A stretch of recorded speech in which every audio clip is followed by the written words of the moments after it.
Maurice loved Rudy so much that he wanted to go back, watch some more classic white sports cinema. This week we have the classic Lil Bow Wow vehicle, Like Mike. Maurice, how was it? Was Like Mike good? I'll say the boys took mercy on me this week. I do kind of appreciate that. Lil Bow Wow plays a young kid named Fuck. What is his name? Is it Mike? No, it's not Mike. It's not Mike. It's this kid named Calvin, played by Lil Bow Wow, who grew up in an orphanage. Early on in the movie, he gets a pair of shoes that happen to be from Michael Jordan. Are they in-game shoes? Yeah, absolutely.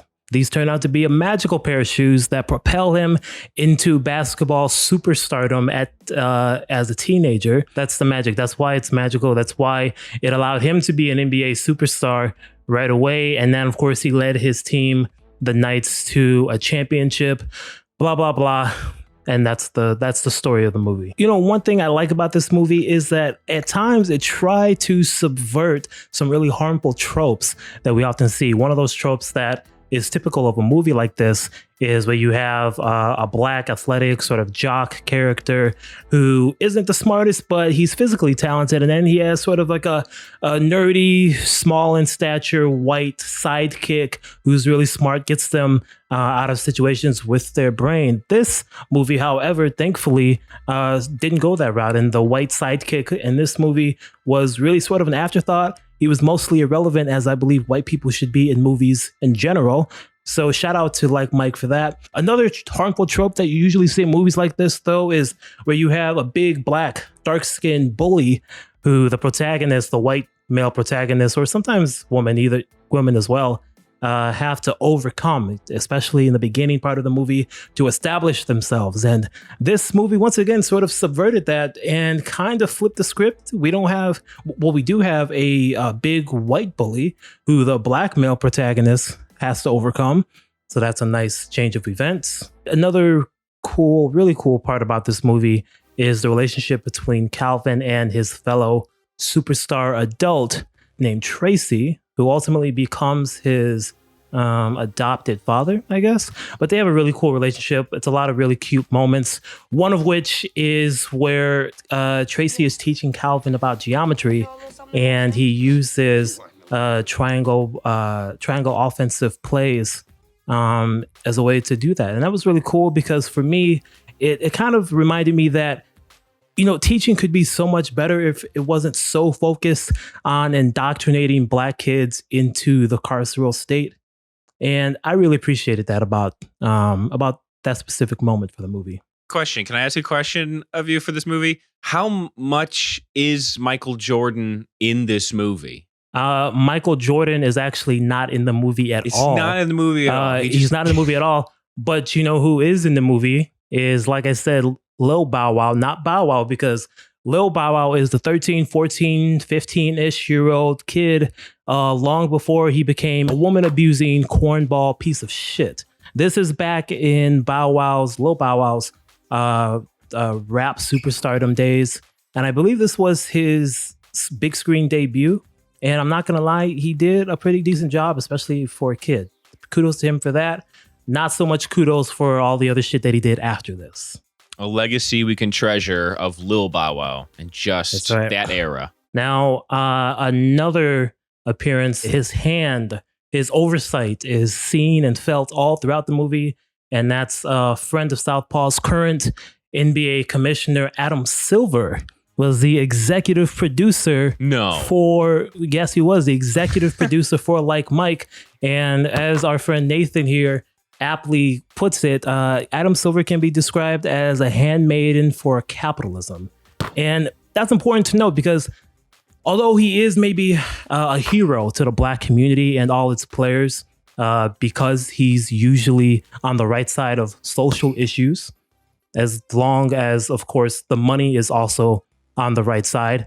But he is the man who said that he studied colleges last year in order to create the NBA bubble, which, if you know how the colleges handled the pandemic last year, may not have been the best idea. It did kind of work out for him because the NBA was touted as having the best bubble of all the major sports. So I guess he gets kudos for that. Didn't realize this was a propaganda film. Well done. Did not know that about the yeah. For those who don't know, Adam Silver, he gets like a cuddly image as the NBA commissioner because he's the NBA commissioner in like this era of like it being having the most like player freedom and autonomy. So he has a better reputation than David Stern does.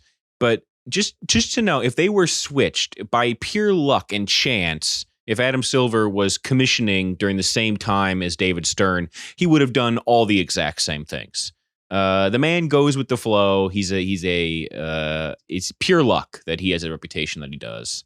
Adam Silver's presence is, again, it's felt throughout the movie. The guy is all about the money. His morals rely where the money relies. And there's a scene where Calvin gets on the team literally just because of a publicity stunt. Again, it's all about selling tickets. It's all about the money. This is about making money. To go with that even further, Adam Silver actually has something in common with our very own Southpaws Adam, and that's that they're both champions of legalized sports betting. And there's actually an entire arc in the movie where the big bad dastardly villain, who is Calvin's guardian from the orphanage, actually takes up sports betting, and that becomes his downfall. But really, this was a random moment, clearly used by Adam Silver to just sort of project sports betting into the public atmosphere. Now, more importantly, I think what is really clear to me about watching this, but maybe was unintended by the movie itself, are the very clear parallels between Calvin's aforementioned guardian and then also the GM and the head coach of the team. Basically, these are all three white men who seek to obtain and wield power of control over Calvin and all of his mostly black teammates. And the thing is, like, this is very reminiscent of what we see today and what we see in sports in general. You see white executives wielding their power over black athletes. In the movie, this was in the case of every minute detail in their lives: what shoes they could wear, what they could eat, what they couldn't eat, who they could see, when they had to go to bed. And again, this is something that we've seen played out in the NBA public spotlight over the last several decades. The last critique I will offer for this movie is the fact that there are virtually no black women in it. The few black women that we do see speak for a little bit. One does have a recurring scene, but it's not quite clear what her role is. Is she Tracy's fling, girlfriend? We don't know. What we do know, though, is that she's very light-skinned. Outright, that's not necessarily a bad thing, necessarily. But what I do find interesting is that with movies like this, you have black men who are a range of colors, whether they be dark skin, light skin, brown skin, yet somehow, some way, the women in these types of movies always have to follow by and obey and pass the brown paper bag test. Which, to be fair to like Mike, if you look at real life NBA players' girlfriends and wives, they also tend to pass the brown paper bag test. So, is it a pattern? It seems like it. But that's probably a little outside of my range for today. If I had to rate like Mike on a scale of Martin Luther King Jr. to David Duke, white supremacist, I'd say it's about somewhere in the middle. The movie does a pretty good job of showing black folks, of not making caricatures of us, but there are a lot of white supremacist underlying themes. Should you feel bad for liking this movie, for watching the movie? Yes, you should always feel bad for any movie that is covered on Maurice Goes to the Movies. But at the end of the day, I will say that whereas many movies like Rudy were a step backwards, this movie didn't really move us forward, but it didn't set us back either. But I'm glad that Maurice could edify us in this installment of Maurice Goes to the Movies.